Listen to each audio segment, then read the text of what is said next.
because... How do you know? Because I said one word. A nightmare. Literally a nightmare. And that was no. It is the worst thing to be the object of... In Hollywood, careers are made and destroyed in a heartbeat.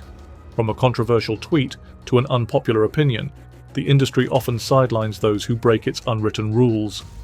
I got labeled as difficult, my husband and I. And my husband is Sydney, who happens to be my manager. We got labeled as difficult because I said one word, and that was no. These are the actors who were blacklisted in Hollywood's elite circle. Richard Gere is one of the veterans of Hollywood. Often considered as the romantic hero of the 1980s and 90s, Gere rose to prominence with successful movies like American Gigolo and Pretty Woman. At the height of his career, he was the face of Hollywood romance and charm. But his whole career shifted at the 1993 Oscars. The actor was tasked with presenting an award, but instead of sticking to the script, Gere chose to share his thoughts on the Chinese and their invasion of Tibet. What a horrendous human rights situation there is in China, and not only towards their own people, but to Tibet as well. Political speeches like this are totally unacceptable in Hollywood, and Gere had to pay with his career for his statements. Richard Gere was banned from attending the Oscars for 20 years, and his films remain permanently banned in China. As a result, major studios refused to cast him in mainstream projects, making him untouchable and blacklisted. A notable case is the 1997 thriller Red Corner. Though initially well received, MGM was forced by Chinese authorities to cancel any further promotions. Gere later said, MGM wanted a deal with China. China told them, if you release this film, we're not buying it. So, they dumped it. Brendan Fraser was a huge star in the early 2000s and is still remembered for his roles in The Mummy and George of the Jungle. Fraser was at the top of his career when an unfortunate handshake made him worthy of the Hollywood blacklist. Allegedly, Fraser was sexually assaulted by former Hollywood Foreign Press Association president Philip Burke. According to Fraser, the assault occurred when he offered to shake hands with Burke. His left hand reaches around, grabs my ass cheek, and one of his fingers touches me in the taint, he told GQ, and he starts moving it around. I felt ill. I felt like a little kid. I felt like there was a ball in my throat. I thought I was going to cry. Following the incident, Fraser retreated from the spotlight and soon found himself quietly blacklisted in Hollywood. After the incident, major studio offers vanished, and roles like Superman were suddenly off the table. He was allegedly sidelined for years, and in 2022, he made his comeback with an Academy Award-winning performance in the movie Whale. I did in this business 30 years ago, and things, they didn't come easily to me, but there was a facility that I didn't appreciate at the time until it stopped. And I just want to say thank you for this acknowledgement. Tippi Hedren was a single mum when the legendary director Alfred Hitchcock found her and cast her in his cult classic The Birds. Hedren's performance as a woman being menaced by birds became vital for the movie's success. But behind the scenes, she was harassed by the man who gave her the chance. Reportedly, Hitchcock was obsessed with her and started making sexual advances which she opposed. It is the worst thing to be the object of someone's obsession if you're not interested. Hedren recalled the incident and stated, "He stared at me and simply said that he expected me to make myself sexually available and accessible to him, however and whenever and wherever he wanted."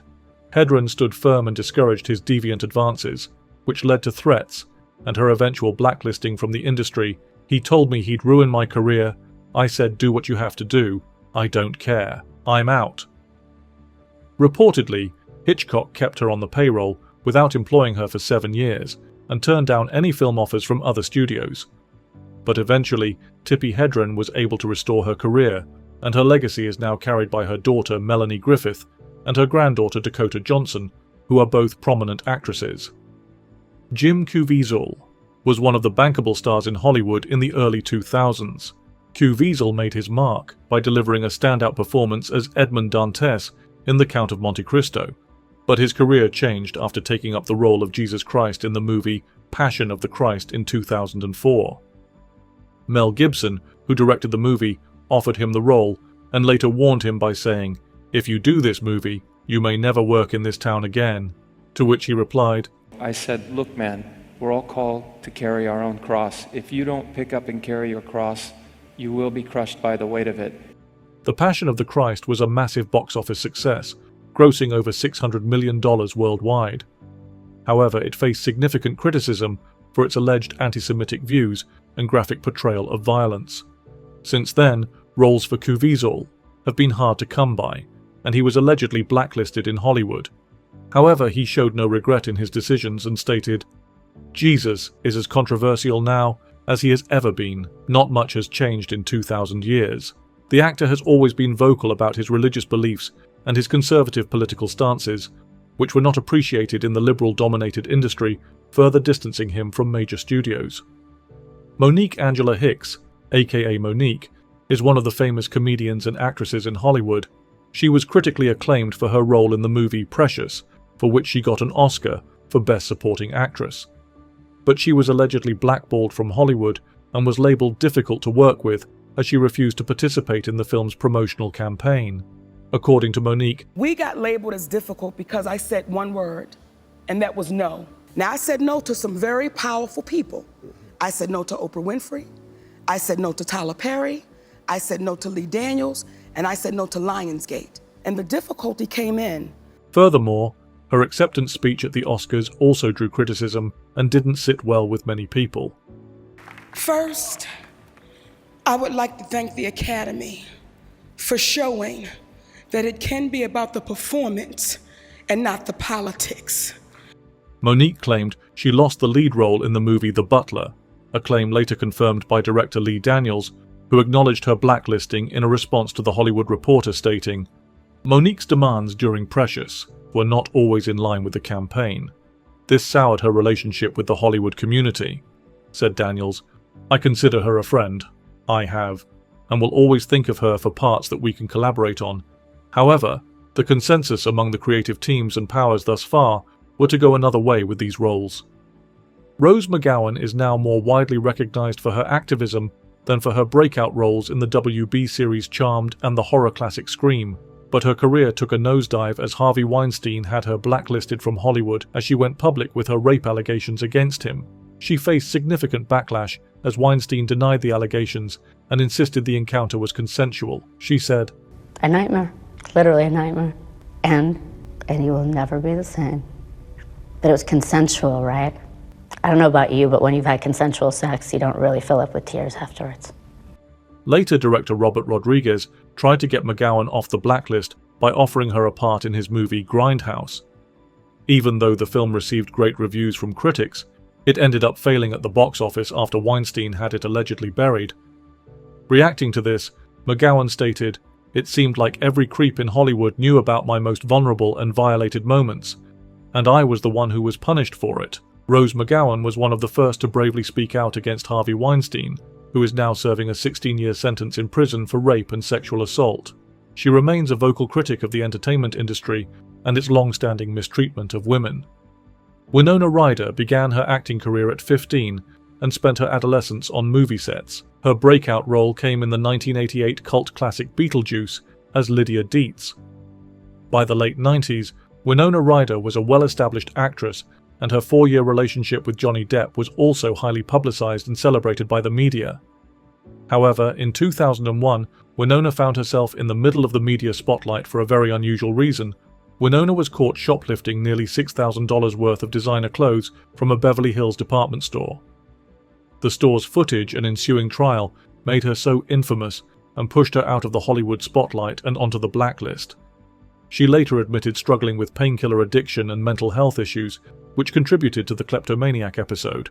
In a 2016 interview with Porter, Ryder said, "Psychologically, I must have been at a place where I just wanted to stop. I won't get into what happened, but it wasn't what people think.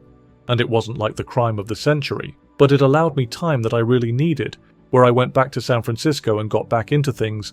I just had other interests, frankly." For years, Winona Ryder was limited to indie films and small roles, but in 2016 she reclaimed her stardom through Stranger Things. Hey! Larry! Joyce!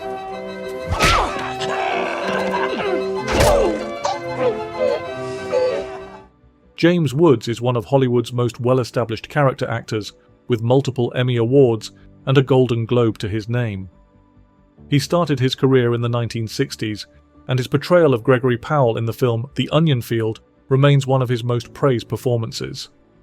Now in his late 70s and largely retired, Wood's acting career has been in decline for over a decade. However, Woods claims this decline wasn't natural, but the result of being blacklisted in Hollywood. He was allegedly dropped by his agent, a move he believes is politically motivated, and has stated that his Republican views, particularly his vocal support for Donald Trump, were the primary reason for his blacklisting. In an interview with Megyn Kelly, Woods expressed his concern and stated, "I had my life threatened more times than I can tell you for my political views. I've had my career destroyed because of it." Woods also revealed that while being an executive producer for the movie Oppenheimer, he was asked to stay quiet to avoid backlash. He said, "When Oppenheimer came out, there was a discussion about my Twitter. Oh, geez. And it was gently suggested that I basically remain invisible, which was painful." James Woods is a reminder that in Hollywood, experience and success mean little. If you manage to contradict the Hollywood elites, you are going to be sidelined.